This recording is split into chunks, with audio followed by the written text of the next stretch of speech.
नमस्कार किसान भाइयों, नव वर्ष की मंगल कामनाओं के साथ कृषि दर्शन में आपका स्वागत है। आपके साथ मैं हूं unto Singh.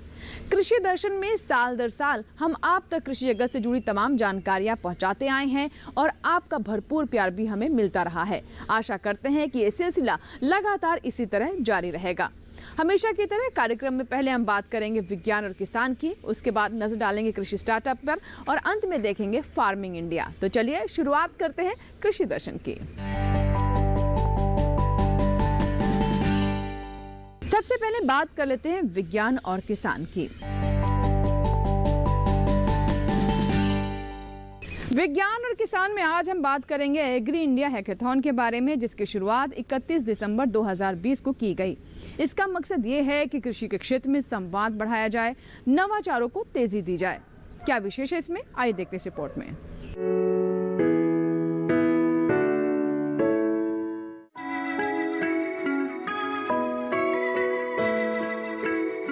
Agri India hackathon कार्यक्रम के दौरान केंद्रीय कृषि एवं किसान कल्याण मंत्री श्री नरेंद्र सिंह तोमर ने अपने संबोधन में इस प्रयास को कृषि के क्षेत्र में एक महत्वपूर्ण कदम बताया।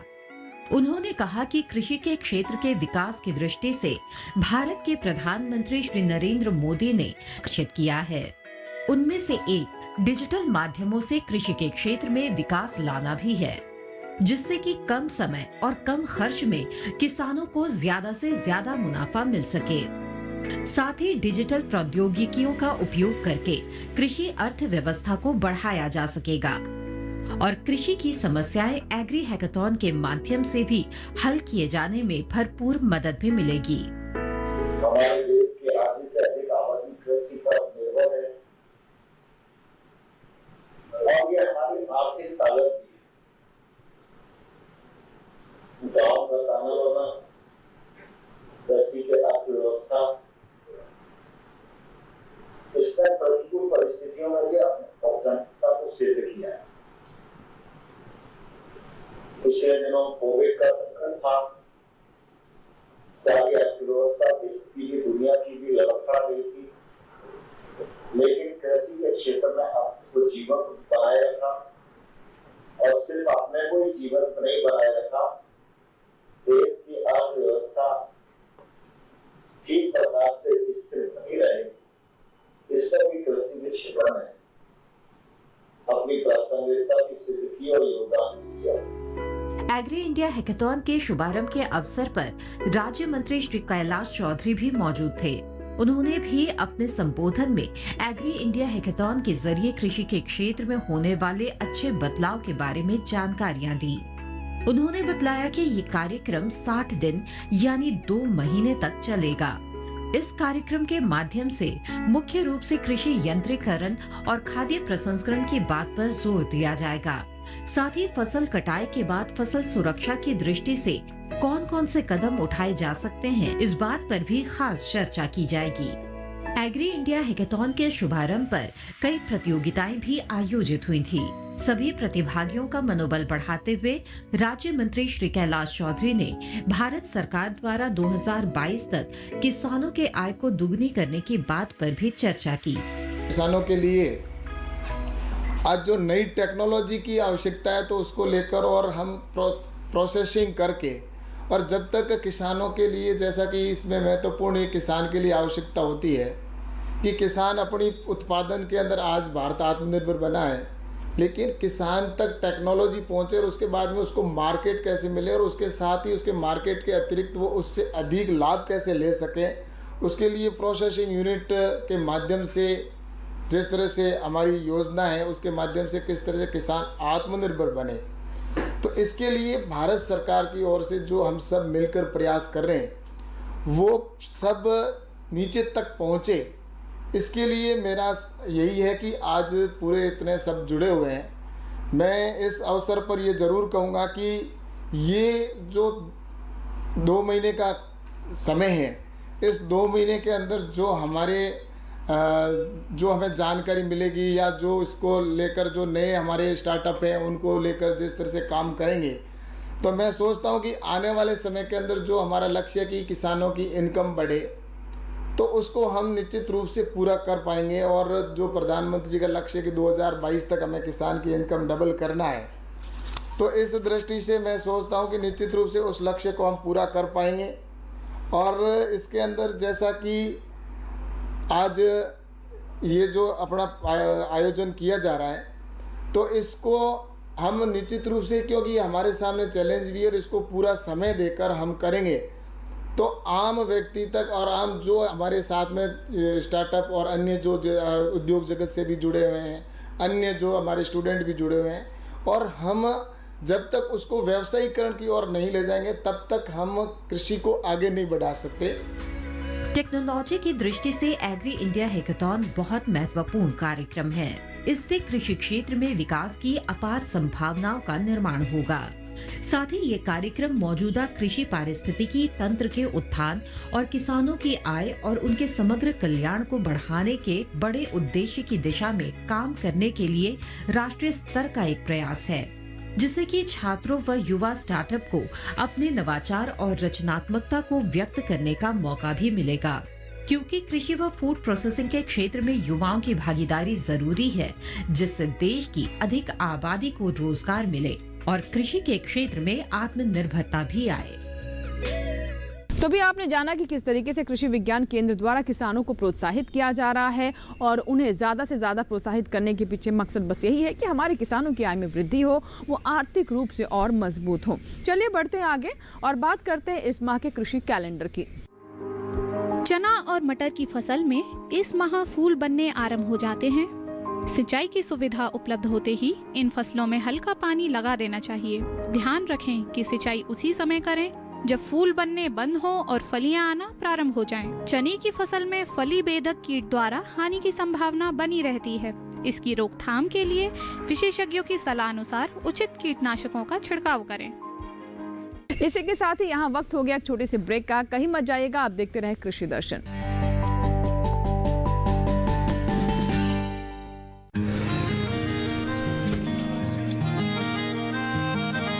क्या बात है भाई, आजकल तो काफी खुश नजर आ रहे हो। क्यों ना हो, अब मैं ऑर्गेनिक खेती जो कर रहा हूँ ये पूरा प्राकृतिक है, ऑर्गेनिक है।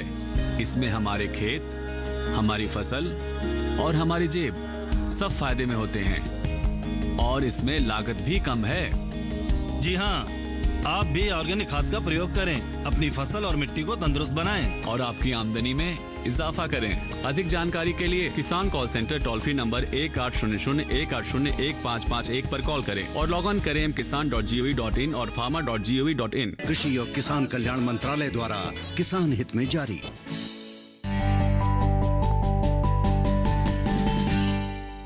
ब्रेक के बाद एक बार फिर आपका स्वागत है। आप देख रहे हैं कृषि दर्शन और अब बात कर लेते हैं कृषि स्टार्टअप की।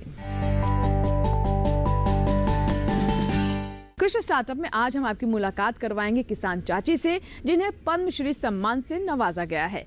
किसान चाची यानी राजकुमारी, जिन्होंने कृषि के क्षेत्र में ऐसे कार्य किए हैं जिसके चलते आज पूरे देश में उनकी ख्याति है।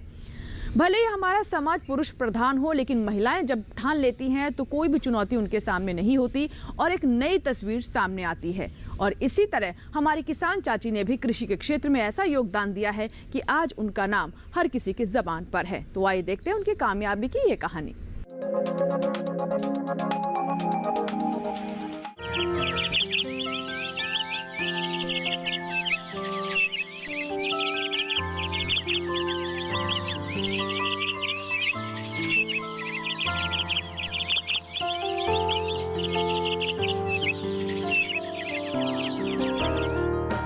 ग्रामीण इलाकों में किसी महिला का घर से बाहर निकलना, अपने दम पर कुछ कर दिखाना कभी भी आसान नहीं रहा।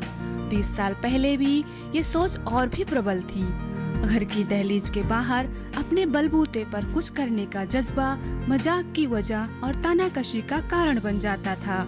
राजकुमारी देवी के साथ भी ऐसा ही हुआ, लेकिन एक बार कामयाबी ने कदम चूमने शुरू किए तो लोगों का रवैया भी बदल गया।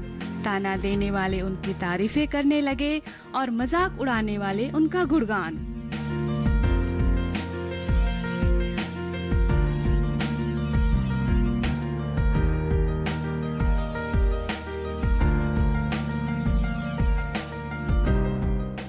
आज से 2 दशक पहले की बात है। राजकुमारी देवी के ससुर ने बेटों का बंटवारा कर दिया और यूं उनके पति अवधेश चौधरी के हिस्से में जमीन का एक छोटा सा टुकड़ा आया। इतनी कम जमीन पर घर का खर्च चलाना मुश्किल था। वैसे भी उनके गांव आनंदपुर में तंबाकू उगाने का रिवाज था। अधिकतर एक ही फसल पर निर्भर होने की वजह से किसानों को ज्यादा आमदनी नहीं हो पाती थी। इसी मजबूरी ने राजकुमारी देवी को घर की दहलीज लांघकर खेतीबाड़ी का काम अपने हाथ में लेने पर मजबूर कर दिया और इसी तरह राजकुमारी का मिट्टी के साथ संघर्ष शुरू हुआ।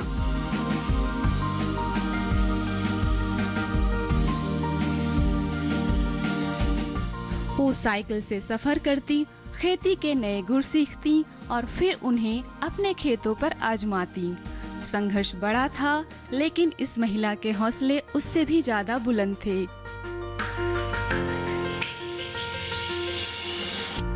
तानों और फब्तियों से बचने के लिए शुरुआत में राजकुमारी देवी ने सूरज उगने से पहले शाम में सूरज डूबने के बाद अपने खेतों में जाना शुरू किया। वो जानती थी कि उनकी ये मेहनत एक दिन जरूर रंग लाएगी और उनके परिवार की हालत बेहतर हो जाएगी। उन्होंने पहला काम ये किया कि तंबाकू की प्रचलित फसल को छोड़कर केला, आम, पपीता, लीची, नींबू और ओल की खेती शुरू की। राजकुमारी देवी की मेहनत रंग लाने लगी। इस रंग को पति अवधेश चौधरी ने महसूस कर लिया। अब वो पत्नी का सहयोग करने लगे। इससे खेती में 4 चांद लग गए।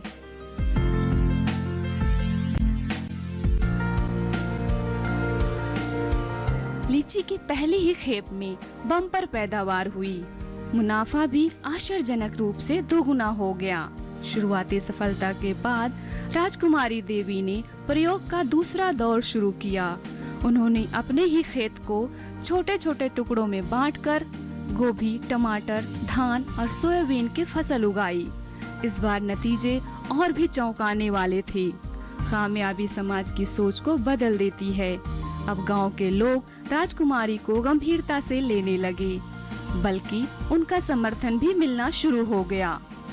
राजकुमारी देवी का मकसद सिर्फ अपने लिए मुनाफा कमाना नहीं था, वह जमाने को साथ लेकर चलना चाहती थी। उन्होंने गांव के लोगों को तंबाकू की जगह फलों और सब्जियों की खेती करने के लिए प्रेरित करना शुरू किया। उनका ज्यादा जोर जैविक खेती पर था। हालांकि जैविक खेती की प्रेरणा भी कोई आसान काम नहीं था। राजकुमारी देवी खुद खेती बाड़ी के नए गुर सीखने के लिए दिल्ली में पूषा कृषि अनुसंधान केंद्र आने जाने लगी। कृषि मेलों में अपने उत्पाद लेकर पहुंचने लगी और कृषि विज्ञान केंद्र के संपर्क में भी रहने लगी। सरकारी संस्थाओं से जुड़कर राजकुमारी देवी को इस बात का एहसास होने लगा कि खेत से आगे भी खेती की बहुत बड़ी दुनिया है।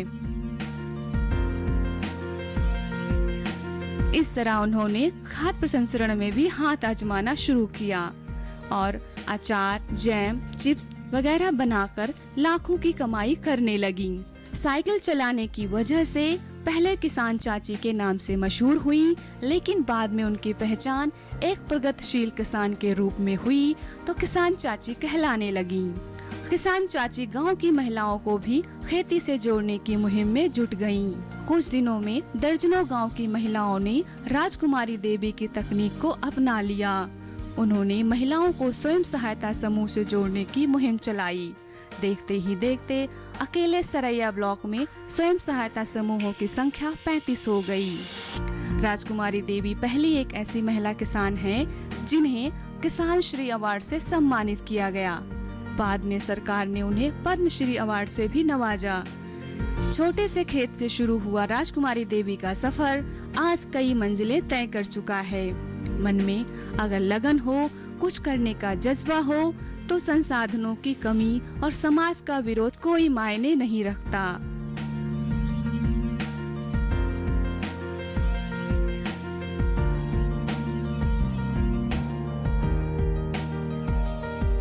तो देखा आपने कि कैसे किसान चाची ने कृषि के क्षेत्र में वो सब कुछ कर दिखाया है जिसकी हम कल्पना भी नहीं कर पाते हैं, और इस बात को पहचानते हुए उन्हें सम्मानित किया गया है।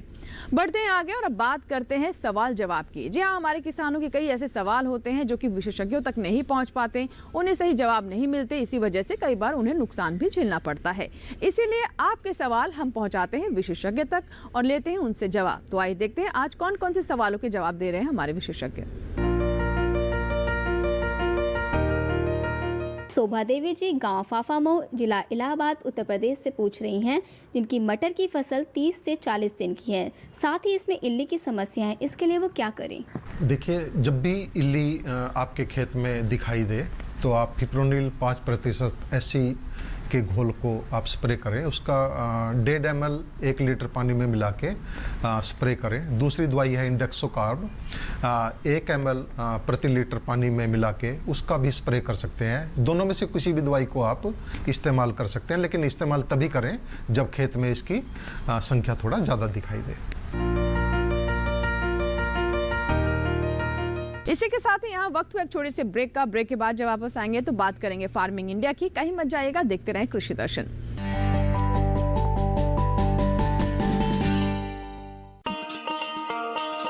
किसान भाइयों, गांठ बांध लो, गांठ बांध लो, बात बहुत है काम की, समृद्धि के पैगाम की। मिट्टी के मिजाज को समझो, मिट्टी के हर राज को समझो, मिट्टी की तुम जांच कराओ, मुफ्त सॉइल हेल्थ कार्ड ले जाओ। कभी मुनासिब बीज लगाओ, सही किस्म की खाद ले आओ, जितनी जरूरी उतनी डालो, सही मात्रा खुद पहचानो, इसको अपना मंत्र बना लो, मिट्टी की सेहत को जानो। बात बहुत है काम की, कम लागत अधिक वरदान की। किसान भाइयों, गांठ बांध लो, आज ही मिट्टी की जांच कराएं। राज्य सरकार के कृषि अधिकारी से संपर्क करें और मुफ्त में सॉइल हेल्थ कार्ड पाएं। कृषि और किसान कल्याण मंत्रालय द्वारा किसान हित में जारी। ब्रेक के बाद एक बार फिर आपका स्वागत है। आप देख रहे हैं फार्मिंग इंडिया। सरकार लगातार प्रयास कर रही है कि हमारे किसानों के जीवन में बदलाव आए, उनकी आय में वृद्धि हो, और इसके लिए कई तरह के कदम उठाए जा रहे हैं और उन्हीं में से मील का पत्थर हैं 3 नए कृषि कानून। क्या विशेष है इनमें, आइए देखते हैं।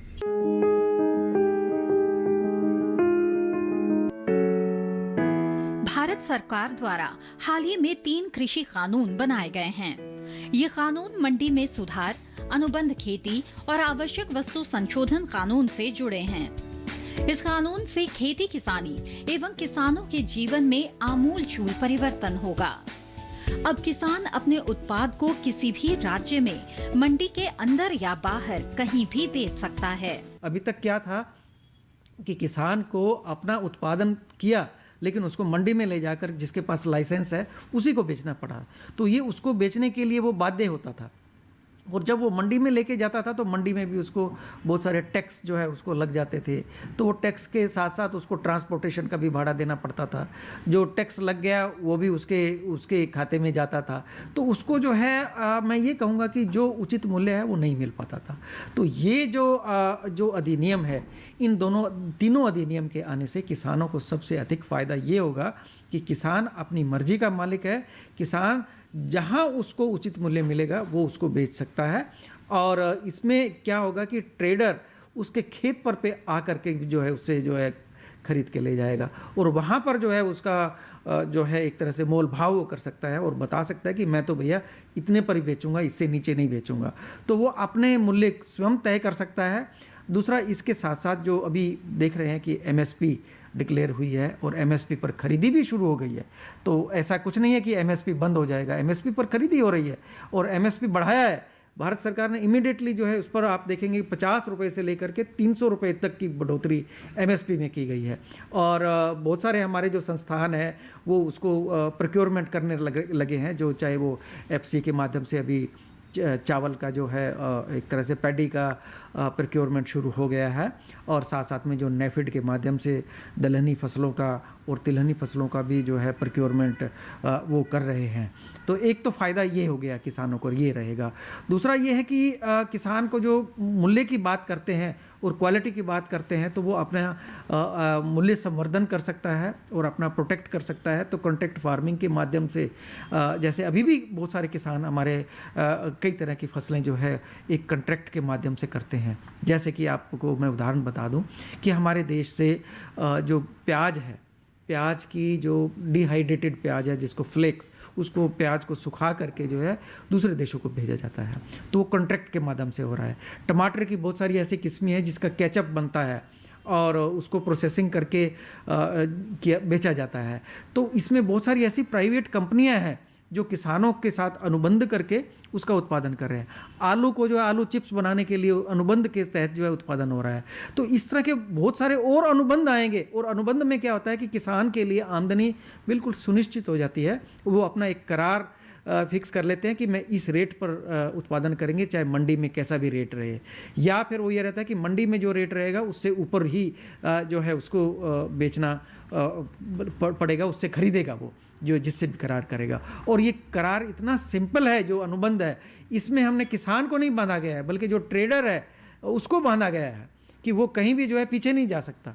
अगर किसान चाहे तो कभी पीछे हट सकता है, लेकिन वो ट्रेडर जो है पीछे नहीं हट पाएगा और किसान का हित जो है पहले ध्यान में रखा जाएगा। तो ये एक बहुत ही मैं ये कहूँगा कि इसकी जो विशेषता है उससे किसानों के लिए एक मार्ग खुलेगा, रास्ता खुलेगा।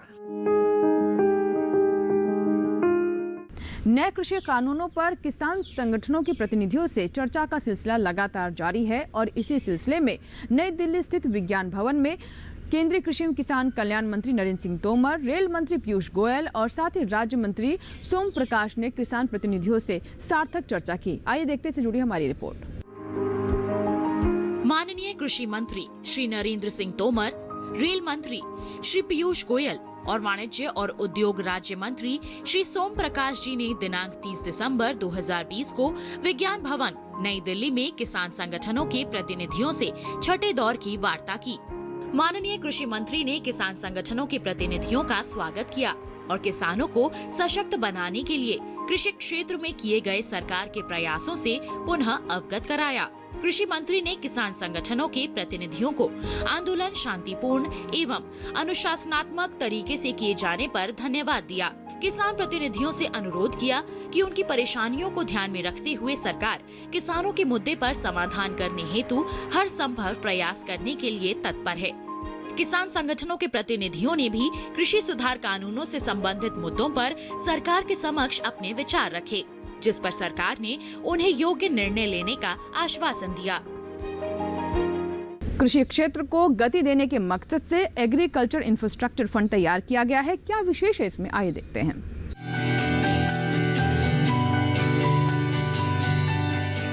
कृषि क्षेत्र के लिए अवसंरचना यानी बुनियादी ढांचा बहुत ही महत्वपूर्ण है। आंकड़े बताते हैं 15 से 20% उपज खरीदार तक पहुंचने से पहले ही बर्बाद हो जाती है। बर्बादी के बड़े कारणों में भंडारण की सही व्यवस्था का अभाव और प्रसंस्करण इकाइयों की कमी है। कृषि अवसंरचना जितनी मजबूत होगी, बर्बादी उतनी ही कम होगी। 1 लाख करोड़ की धनराशि ग्रामीण क्षेत्रों में भंडार गृहों, शीत गृहों, पैक हाउस के निर्माण और उनके विकास के अलावा बाजार व्यवस्था को दुरुस्त करने पर खर्च होगी। इसके साथ साथ प्रसंस्करण इकाइयां, निजी उद्यम, किसान उत्पादक संगठन और प्राथमिक कृषि ऋण समितियां, विपणन सहकारी समितियां भी इसका लाभ ले सकती हैं। साथ ही संयुक्त देयता समूह, बहुउद्देशीय सहकारी समितियां, कृषि उद्यमी, स्टार्टअप और संग्रहित अवसंरचना प्रदाता भी इसके हकदार होंगे। केंद्रीय एजेंसियां, राज्य एजेंसियां या स्थानीय निकायों की ओर से प्रायोजित सार्वजनिक निजी भागीदारी परियोजनाएं भी इस योजना का हिस्सा बन सकती हैं। कृषि अवसंरचना कोष असल में मध्यम या लंबी अवधि के ऋण की सुविधा प्रदान करता है। खास बात यह है कि सभी तरह के ऋणों में हर साल 2 करोड़ रुपए की सीमा तक ब्याज में 3% की छूट दी जाएगी। ये छूट अधिकतम 7 साल के लिए होगी। इसके अलावा 2 करोड़ रुपए तक के ऋण के लिए क्रेडिट गारंटी कवरेज भी उपलब्ध होगा। पुनर्भुगतान के लिए ऋण स्थगन कम से कम 6 महीने और ज्यादा से ज्यादा 2 साल के लिए हो सकता है। विशेषज्ञों का कहना है कि खेती और कृषि प्रसंस्करण आधारित गतिविधियों के लिए औपचारिक ऋण सुविधा ग्रामीण इलाकों में रोजगार के कई अवसर उत्पन्न करेगी। मंडी की जानकारी बहुत महत्वपूर्ण है क्योंकि उसी के अनुसार हमारे किसान अपनी उपज को लेकर फैसला कर पाते हैं कि उन्हें कब और कितनी उपज बेचनी है। तो आइए देखते हैं मंडी भाव मंडी खबर में। उत्तर प्रदेश की अलीगढ़ मंडी में बाजरा का मंडी भाव 1280 रुपए प्रति क्विंटल दर्ज किया गया। वहीं हाथरस मंडी में इसका भाव 1330 रुपए प्रति क्विंटल दर्ज किया गया। मथुरा मंडी की बात करें तो यहाँ पे बाजरा का भाव 1325 रुपए प्रति क्विंटल रहा। उत्तर प्रदेश की आगरा मंडी में गेहूं का मंडी भाव 1625 रुपए प्रति क्विंटल रहा।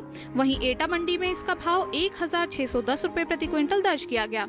झांसी मंडी में गेहूं का मंडी भाव 1605 रुपए और शिकोहाबाद मंडी में 1600 रुपए प्रति क्विंटल दर्ज किया गया। आज के दौर में हमारे किसान काफी स्मार्ट हैं और स्मार्टफोन का इस्तेमाल करते हैं, इसीलिए इस भाग में हम आपको बताते हैं कृषि संबंधी ऐप्स के बारे में। तो आइए देखते हैं आज कौन सी ऐप के बारे में हम आपको जानकारी दे रहे हैं। फसल बीमा मोबाइल ऐप क्रॉप इंश्योरेंस यानी फसल बीमा ऐप किसानों, राज्यों, बीमा कंपनियों और बैंकों सहित सभी हितधारकों के लिए उपयोगी है। ये ऐप कृषि विभाग, सहकारिता और किसान कल्याण द्वारा किसानों के हित में लॉन्च किया गया है। फसल बीमा ऐप में प्रधानमंत्री फसल बीमा योजना और मौसम आधारित फसल बीमा योजना दोनों बीमा योजनाओं को कवर किया गया है। ये ऐप किसानों को बीमा की किस्त और उसकी कट ऑफ डेट के बारे में सूचित करता है। बीमित किसान फसल खराब होने की शिकायत 72 घंटों में क्रॉप इंश्योरेंस यानी फसल बीमा ऐप पर दे सकते हैं। बीमा के साथ साथ किसानों को ऋण और बैंकों के साथ एकीकरण की सुविधा भी प्रदान करता है। किसान मोबाइल ऐप और वेब पर फसल की लोकेशन के माध्यम से बीमा कंपनी से संपर्क कर सकते हैं और उनसे जानकारी प्राप्त कर सकते हैं। और आइए अब नजर डालते हैं आज की ट्विटर प्लेट पर, देखते हैं कृषि संबंधी ट्वीट।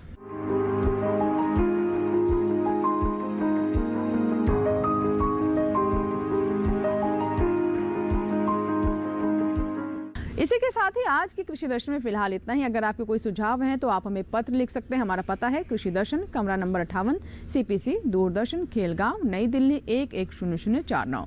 अगर आप चाहे तो हमें ईमेल भी कर सकते हैं। हमारा ईमेल पता है nationalkrishidarshan@gmail.com। इसी के साथ ही आज के कृषि दर्शन में फिलहाल इतना ही। चलते चलते एक बार फिर से हमारे सभी दर्शकों को नव वर्ष की ढेर सारी शुभकामनाएं। दीजिए इजाजत, नमस्कार।